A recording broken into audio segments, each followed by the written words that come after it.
मेरा नाम स्वाति है। हम 4 बहन भाई थे। मेरा नंबर आखिर पर है।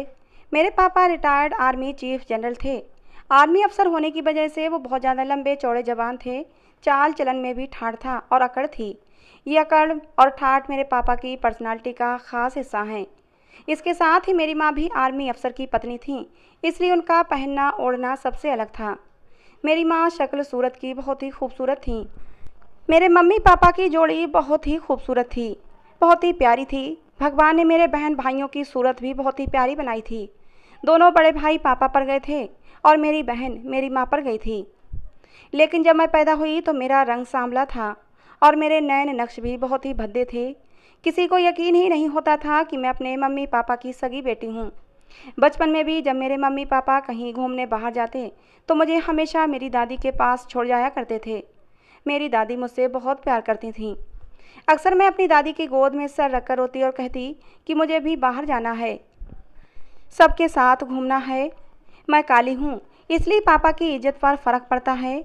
मेरी दादी हमेशा मेरा हौसला बढ़ाती, कहती थीं काले लोग तो भगवान को बहुत ही प्यारे होते हैं। और फिर हमारे कान्हा भी तो सांवले रंग के थे, सब लोग उनसे कितना प्यार करते थे। फिर तुम अपने आप को किसी से कम क्यों समझती हो? काली रंगत में तो बहुत ही कशिश होती है। तुम भी बहुत खूबसूरत हो। तुम्हारा रंग सांवला है तो क्या हुआ? लेकिन मुझे दुनिया वालों ने बताया था कि मैं बदसूरत हूँ, जिस पर मुझे आंखें बंद करके विश्वास भी हो गया था। मैं अपने बहन भाइयों में सबसे बदसूरत थी और ये बात मेरे दिमाग में घर कर गई थी। सब रिश्तेदार मेरी माँ से कहते तेरी छोटी बेटी के नसीब बहुत ख़राब हैं। बचपन में मुझे कभी ये बात समझ नहीं आई थी कि बदसूरती का बदकिस्मती से क्या संबंध है। लेकिन वक्त के रहते मुझे हालात ने हर बात का मतलब समझा दिया था कि बदसूरती और बदकिस्मती का आपस में बहुत गहरा संबंध है। स्कूल जाती थी तो बहन भाई अपने साथ मुझे नहीं ले जाते थे, इसलिए मम्मी पापा ने मुझे एक अलग स्कूल में दाखिला दिलवा दिया था। वहाँ भी सब मुझ पर हंसते थे। मैं घर आकर खूब रोती थी और अब ऐसा रोज़ ही होने लगा था। मैं रोज़ अपने स्कूल के बच्चों की शिकायत लेकर अपने मम्मी पापा के कान खाती रहती थी। रोज़ रोज़ के तमाशे से बचने के लिए मेरे मम्मी पापा ने मुझे एक सरकारी स्कूल में डाल दिया। वहाँ सब मेरे जैसे ही बच्चे थे, क्योंकि सब गरीब घरानों से आए हुए बच्चे होते थे जिनकी यूनिफॉर्म गंदे मैले और रंग उड़े हुए होते थे।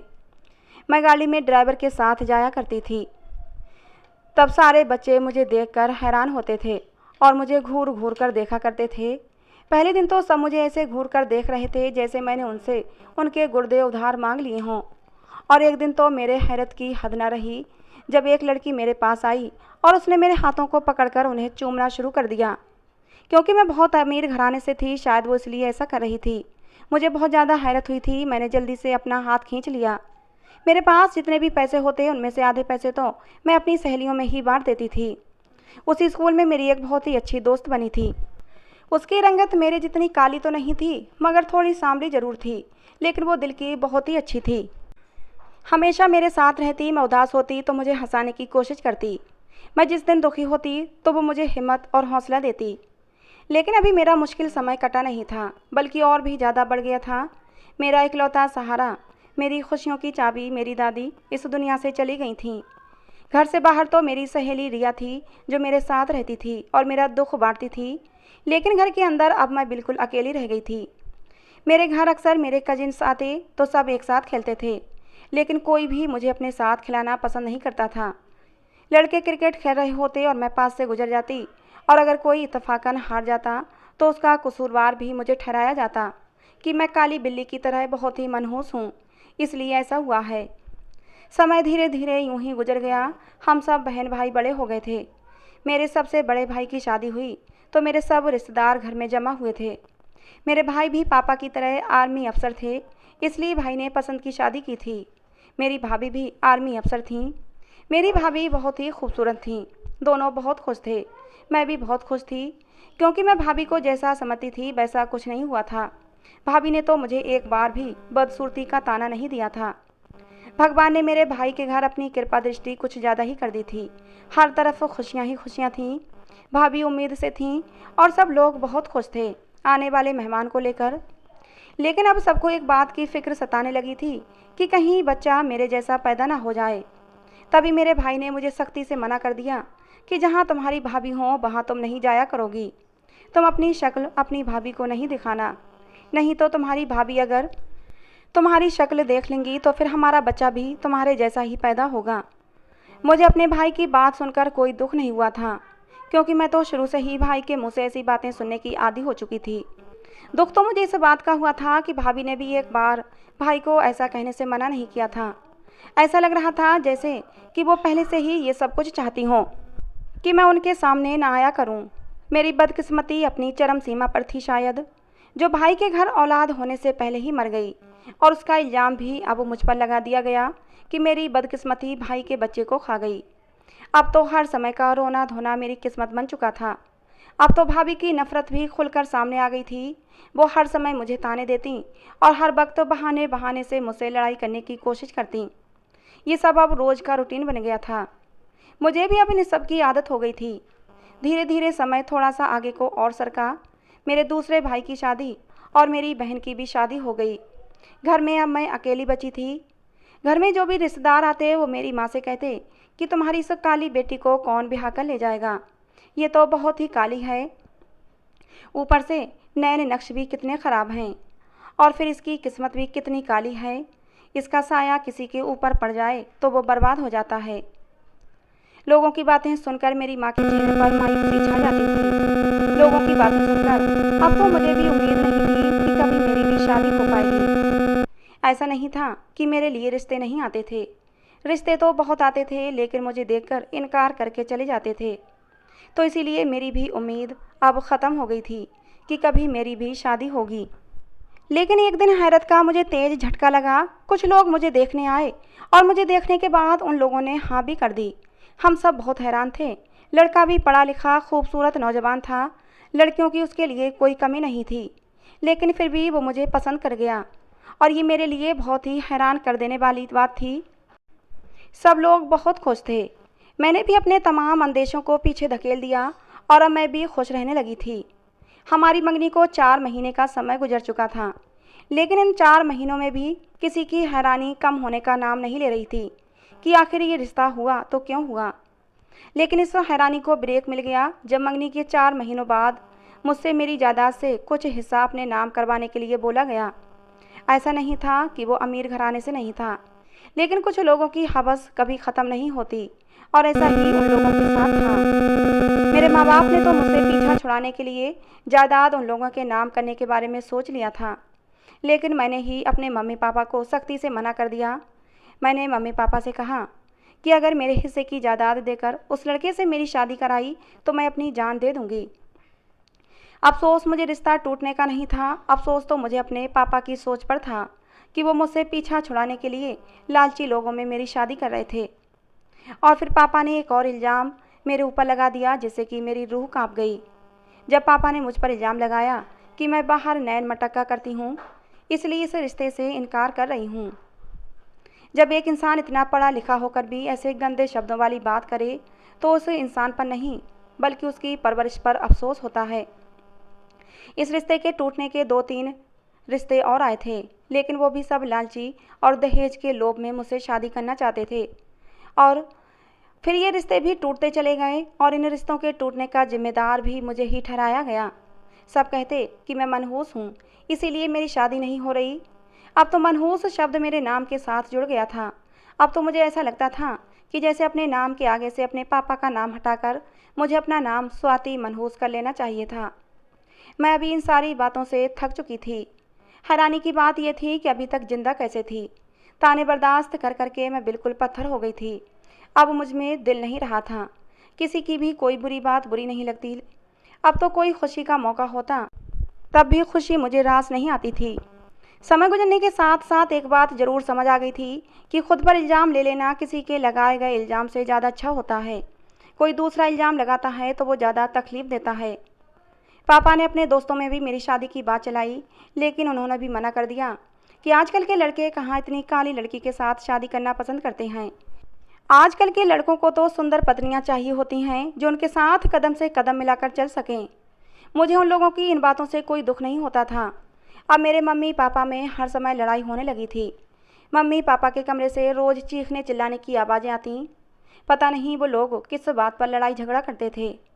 एक दिन रात को अचानक मेरी आँख खुल गई, प्यास लगी तो पानी पीने के लिए किचन की तरफ चल दी। किचन से पानी भरा और वापस कमरे में आ रही थी कि तभी मम्मी पापा के कमरे से लड़ने की आवाज़ें आने लगी थीं। मैंने परेशान होते हुए हॉल में लगी घड़ी की तरफ देखा था। वहाँ रात के 2:30 बज रहे थे। मैं अफसोस और दुख से सर हिलाती हुई अपने कमरे की तरफ जाने लगी कि तभी मुझे मेरे नाम की आवाज़ सुनाई दी। मैंने उत्सुकता के मारे जैसे ही अपने पापा के कमरे के दरवाजे से कान लगाया तो मेरी रूह कांप गई। अंदर मम्मी से पापा कह रहे थे कि अपनी मनहूस बेटी के लिए तुम अपनी जान पहचान वालों में ही कोई रिश्ता ढूंढ लो, नहीं तो किसी गरीब घराने में ही उसकी शादी कर दो। मम्मी की बात सुनकर तो मुझे और भी ज़्यादा धक्का लगा था। मम्मी ने कहा था कि मेरे सब जान पहचान वाले हाई फाई सोसाइटी से बिलोंग करते हैं, इस काली कलूटी लड़की से शादी करना कोई क्यों पसंद करेगा। मम्मी की ये बात सुनकर मेरा दिल किरची किरची हो गया था।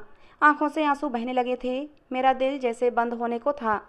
लोगों की बातों से मुझे ज़्यादा दुख नहीं होता था, लेकिन जब आज अपने ही माँ बाप के मुंह से खुद को मनहूस कहते सुना तो मेरा दिल टूट गया था। मेरे सगे माँ बाप मुझसे किस कदर नफरत करते हैं, उन्हें मुझसे ज़्यादा अपने यार दोस्तों की परवाह थी। अब हर रोज़ मम्मी पापा में यही बहस चलती थी। तंग आकर 1-2 बार तो मैंने खुद की जान लेने की भी कोशिश की थी। यह खबर आग की तरह पूरे ख़ानदान में फैल गई थी। कुछ ने तो मुझे हौसला दिया और कुछ ने मुझे भला बुरा कहा। मेरी मम्मी की एक सहेली थी। मम्मी की तरह बहुत ज़्यादा मॉडर्न नहीं थी। अमीर तो बहुत थीं, लेकिन बहुत ही सादगी से रहती थीं। उनका एक ही बेटा था, पढ़ा लिखा था, जो अमेरिका से डॉक्टरी की पढ़ाई करके आया था। ऊपर से शक्ल सूरत में भी किसी से कम नहीं था। अकड़ और गुरूर उसकी पर्सनालिटी का खास हिस्सा थी। ख़ानदान में किसी को भी मुंह नहीं लगाता था। लड़कियां उसके आसपास मंडराती रहती थीं, लेकिन वो किसी को भी घास नहीं डालता था। न जाने कितनी लड़कियां उसके साथ शादी करने की उम्मीद में थीं। साथ ही मेरी माँ के सर्कल की जितनी भी मॉडर्न औरतें थीं, सब उससे अपनी बेटियों की शादियां करवाना चाहती थीं। लेकिन इन सब में मैं कहीं नहीं थी, और ना ही कभी मुझे ऐसी सोच आई थी, क्योंकि मैं हकीकत में रहने वाली लड़की थी। ज़िंदगी ने मुझे सच्चाई दिखा दी थी कि मेरा नसीब काली स्याही से लिखा गया है। इतनी काली स्याही से कि वो रंग मेरे ऊपर चढ़ गया है। अब उस पर कोई दूसरा रंग चढ़ नहीं सकता। एक तरफ तो सोसाइटी की सारी खूबसूरत और फैशनेबल लड़कियां थीं, और दूसरी तरफ मैं एक अकेली, जिसे मनहूस का खिताब मिला हुआ था। फिर भला मैं कैसे मम्मी की सहेली के बेटे को पसंद आ सकती थी। लेकिन ये सच में हुआ था। मैं मम्मी की सहेली को अपने मगरूर और पढ़े लिखे बेटे के लिए पसंद आ गई थी। मुझे तो अपने कानों पर विश्वास ही नहीं हो रहा था। लेकिन जितनी प्यार से उन्होंने मेरा हाथ मेरी मम्मी से मांगा था, शक करने की कोई गुंजाइश ही नहीं थी। वो मुझ पर ऐसे बारी सदके जा रही थीं जैसे मेरे अलावा दुनिया में उन्हें और कोई प्यारा ही ना हो। मेरी माँ और मेरे पापा भी बहुत खुश थे कि चलो उनके सर से बला टलेगी। मेरी सास ने शादी की तारीख जल्दी ही रखी थी, और फिर वो दिन भी आ गया जब मेरी शादी होनी थी। और फिर मम्मी की सहेली के उस मगरूर बेटे से मेरी शादी हो गई। मैंने सोचा कि सच में आज मेरी किस्मत खुल गई है। मेरा पति और मेरी सास मुझे इज्जत के साथ विदा करके अपने घर ले आए। मगर मेरी किस्मत तो वाकई सबसे अलग थलग थी। सुहागरात पर ही मेरे पति ने मुझे गाड़ी में बिठाया और सुनसान इलाके में बने एक अस्पताल में ले गया। रास्ते भर उसने मुझसे कोई बात नहीं की। मेरा दिल अनजाने डर से धड़क रहा था। पता नहीं मेरा पति मुझे यहाँ क्यों लेकर आया था। अलग अलग रास्ते देखते हुए मैं बहुत ज़्यादा हैरान हुई, क्योंकि मम्मी की सहेली के घर में पहले भी आ चुकी थी, लेकिन ये सड़कें तो मैंने पहले कभी नहीं देखी थीं। सुनसान सड़कों पर चलती गाड़ी ने एक बार तो मेरी रूह खींच ली थी, लेकिन जब गाड़ी अस्पताल के सामने रुकी तो मैं हैरान रह गई थी। मेरे पति ने मुझे गाड़ी से उतारा और मेरा हाथ पकड़कर अस्पताल के अंदर दाखिल हो गया। रास्ते में कई डॉक्टर मिले, सब मुझे हैरत से देख रहे थे, लेकिन मेरे पति को किसी की कोई परवाह नहीं थी। वो बस मेरा हाथ थामे लिए हुए चला जा रहा था।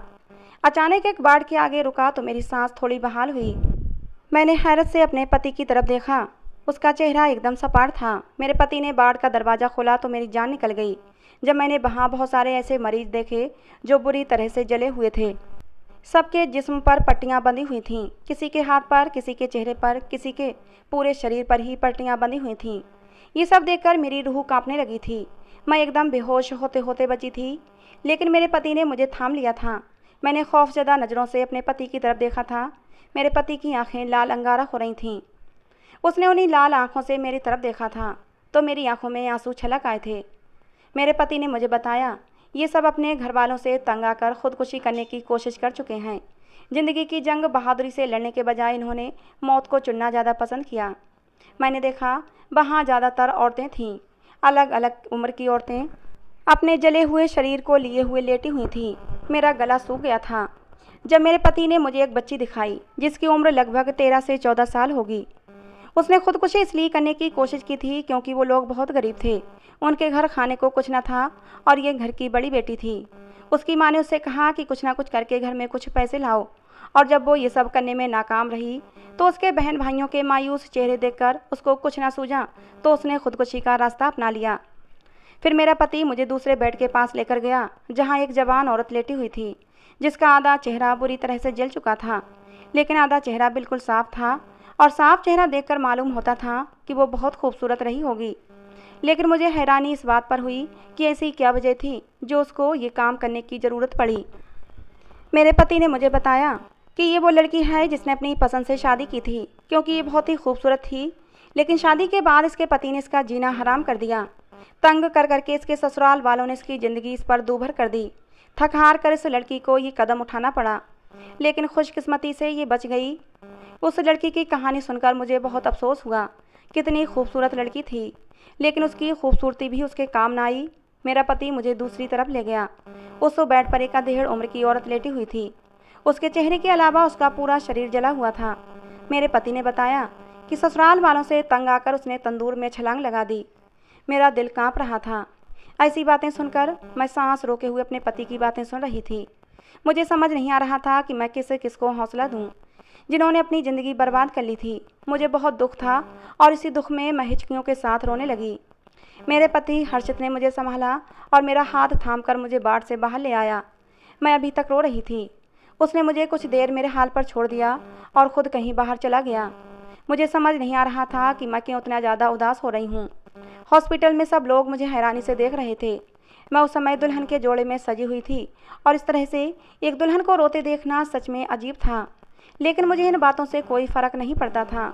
थोड़ी देर बाद हर्षित वापस आ गया। उसके हाथ में पानी की एक बोतल थी। उसने पानी की बोतल मेरी तरफ बढ़ा दी। मैंने बोतल मुँह से लगा ली। अब भी हर्षित कुछ नहीं बोला था। थोड़ी देर बाद मेरा हाथ पकड़कर उसने मुझे उठाया और हॉस्पिटल से बाहर आ गया। उसने मुझे गाड़ी में बिठाया। अब गाड़ी उन्हीं सड़कों पर दौड़ रही थी। मैं चुपचाप बैठी उन रास्तों को देख रही थी। हर्षित ने मुझसे कहा, तुम्हें अस्पताल ले जाकर उन औरतों से मिलवाने का मेरा सिर्फ एक ही मकसद था कि आत्महत्या करना कायरता की निशानी होती है। ज़िंदगी की मुश्किलों से जो भाग कर इस रास्ते को चुनता है उसे दुनिया कायर कहती है, बहादुर नहीं। बहादुरी के साथ ज़िंदगी की लड़ाई को लड़ना चाहिए। आज भगवान ने ज़िंदगी में मुश्किलें दी हैं तो कल उन्हें आसान भी करेगा। मैं चुपचाप हर्षित की बातें सुन रही थी। मेरे पति ने एक घर के सामने जाकर गाड़ी रोक दी। मुझे समझ नहीं आ रहा था ये किसका घर है। ध्यान दिया तो मैं चौंक गई क्योंकि ये तो मेरा ससुराल ही था। और एक और झटका लगा जब मैं गाड़ी से उतरकर घर में दाखिल हुई थी तो दरवाजे से लेकर मेरे कमरे तक का पूरा रास्ता फूलों से सजाया गया था। कमरे के अंदर अलग अलग रंगों की खुशबूदार कैंडल्स जल रही थीं। कमरे को फूलों से बहुत ही मेहनत के साथ सजाया गया था। मैं हैरत से ये सब कुछ देख रही थी और मेरा पति मुस्कुराते हुए हाथ बांधे मुझे देख रहा था। लेकिन मेरे दिमाग में एक ख्याल आते ही मेरी सारी खुशी हवा हो गई कि भला इतना काबिल डॉक्टर, इतना हैंडसम डॉक्टर मुझ जैसी मामूली लड़की से शादी क्यों करेगा। ज़रूर उसकी कोई मजबूरी रही होगी। बस ये ख्याल आते ही मेरा दिल उदास हो गया। मैं चुपचाप बाथरूम में घुस गई, कपड़े बदल कर आई और बेड पर लेट गई। हर्षित ने भी मुझे डिस्टर्ब नहीं किया और लाइट ऑफ कर दी। मैं करवट बदल कर लेट गई। थोड़ी ही देर में मुझे नींद आ गई थी। अगले कई दिन इसी तरह गुजर गए थे। हर्षित मेरा बहुत ख्याल रखता था, मुझे खुश रखने की हर मुमकिन कोशिश करता। शादी के बाद न जाने ऐसा क्या हो गया था कि वही लोग जो मुझे काली, बदसूरत, मनहूस, बदनसीब कहते थे, आज मेरी तारीफ़ें करते नहीं थकते थे। मुझे लगता है शायद ये पैसे का कमाल हो, लेकिन फिर मैं सोचती पैसा तो पहले भी मेरे पास बहुत था और फिर ये सब बातें मेरी समझ से बाहर थीं। एक दिन थक हार कर मैंने हर्षित से मुझसे शादी करने की वजह पूछ ली, जिस पर वो हंसने लगा। फिर मुझसे बहुत ही प्यार से अपने पास बिठाया और फिर उसने जो कहानी सुनाई उसे सुनकर मैं हक्का बक्का रह गई थी। हर्षित ने मुझे बताया कि जब वो बाहर डॉक्टरी की पढ़ाई कर रहा था तो मेरी माँ ने मुझे तुम्हारे बारे में बताया कि उनकी सहेली की बेटी ने 2 बार खुदकुशी करने की कोशिश की है। जब मैंने अपनी माँ से तुम्हारी खुदकुशी करने की वजह पूछी तो सुनकर मैं बहुत ज़्यादा हैरान हुआ था। भला आज के दौर में कोई ऐसा कैसे कर सकता है। मैंने अपनी माँ से तुम्हारी फ़ोटो मंगवाई। पहले तो मेरी माँ ने मना कर दिया, लेकिन जब मैंने ज़िद की तो उन्होंने तुम्हारी एक फ़ोटो मुझे सेंड कर दी। कुछ दिन सोच विचार करने के बाद मैंने अपनी माँ से कहा कि मैं इंडिया वापस आना चाहता हूँ और इंडिया में ही सेटल होना चाहता हूँ। मेरी माँ मेरी बात सुनकर बहुत ज़्यादा हैरान हो गई थी, क्योंकि मैंने पहले ही प्लान बना रखा था कि मैं वहीं अमेरिका में सेटल हो जाऊँगा, इंडिया नहीं आऊँगा। मेरी बात सुनकर मेरी माँ बहुत ज़्यादा खुश हो गई थी, और जब मैंने अपनी माँ को इंडिया आने की वजह बताई तो वो और भी ज़्यादा खुश हो गई। कहने लगी, तुमने जो फ़ैसला किया है मैं उस फैसले में तुम्हारे साथ हूँ। आखिर इस फैसले के चलते मुझे मेरा बेटा वापस मिल गया, और फिर मेरी माँ मेरे लिए तुम्हारा रिश्ता लेकर चली गई। तुम मुझे दिल से भा गई थी। स्वाति, बाहरी खूबसूरती मायने नहीं रखती।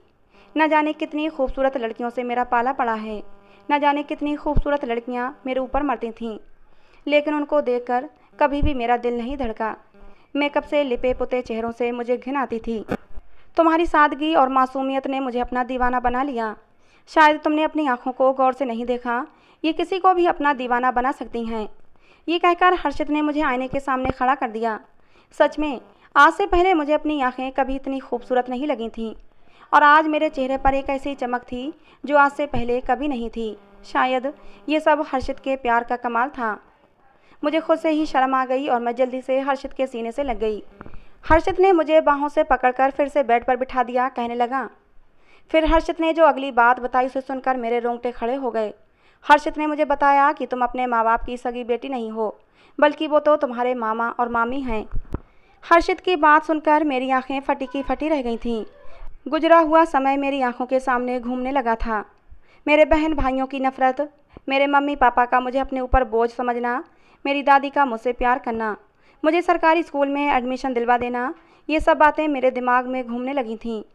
ये सब कुछ तो मेरे साथ इसलिए होता था क्योंकि मैं उनकी सगी बेटी ही नहीं थी, लेकिन कम से कम मैं उनकी बहन की बेटी तो थी। पापा को कम से कम इस रिश्ते का तो लिहाज करना चाहिए था, लेकिन उन्होंने इस रिश्ते का भी लिहाज नहीं किया। अगले दिन मैं अपने घर पर थी और अपने नामी माँ बाप के सामने खड़ी थी और उनसे सवाल जवाब कर रही थी। और फिर उन्होंने मुझे बताया कि तुम मेरी बहन की बेटी हो और रिश्ते में मैं तुम्हारा मामा हूँ। तुम्हारी माँ ने पसंद से शादी की थी।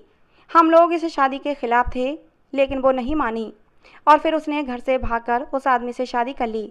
लेकिन ये शादी बहुत ज़्यादा लंबे समय तक नहीं चली। कुछ समय बाद ही तुम्हारी माँ इस घर में वापस आ गई थी, और तुम्हारे जन्म के 3 महीने बाद ही तुम्हारे बाप ने तुम्हारी माँ को तलाक दे दी।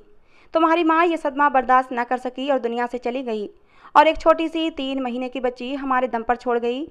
अपनी माँ के कहने पर मैंने तुम्हें अपना नाम दिया। जब तक तुम्हारी नानी जिंदा रहीं हमने तुम्हें किसी बात की कमी नहीं होने दी, लेकिन धीरे धीरे लोगों के ताने सुन सुनकर हमारा दिल तुमसे बदतर होने लगा, और हम लोग तुमसे पीछा छुड़ाने के बारे में सोचने लगे, क्योंकि हम तुम्हें ज़िंदगी भर तो अपने घर पर बिठाकर नहीं रख सकते थे। उन लोगों की बातें सुनकर मेरी आंखों में आंसू भर आए। भले वो मेरे सगे माँ बाप नहीं थे, लेकिन मैं तो उन्हें अपने सगे माँ बाप ही समझती थी। हर्षित ने मुझे ऐसे टाइम में बहुत हिम्मत दी थी। वो हर वक्त मेरी दिलजोई करता रहता। धीरे धीरे मैं सदमे से उभर आई थी। हर्षित ने ही मुझे समझाया कि तुम इस बात को दिल से निकाल दो कि तुम खूबसूरत नहीं हो। मेरी नज़र से देखो, तुम बहुत खूबसूरत हो। अपने अंदर कॉन्फिडेंस लेकर आओ और डॉक्टरी की पढ़ाई करो, और मेरे साथ मजबूर बेसहारा लोगों की मदद करो। हर्षित की बात मुझे भा गई। मैंने डॉक्टरी की पढ़ाई करी और अब हर्षित के साथ मैं हॉस्पिटल में काम करती हूँ। जीवन साथी प्यार करने वाला हो तो ज़िंदगी खुशियों से भर जाती है।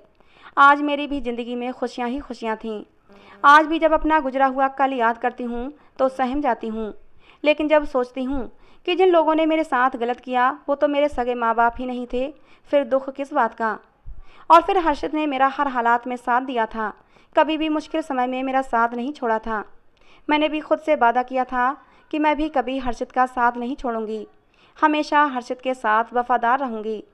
समय अच्छा हो या बुरा गुजर ही जाता है, और मेरा भी बुरा समय गुजर चुका था, और मेरी ज़िंदगी का एक हसीन दौर चल रहा था जिसमें मुझे भगवान से कोई शिकायत नहीं थी, बल्कि मैं तो अपने भगवान को धन्यवाद करती थी कि मुझे हर्षित जैसा जीवन साथी मिला।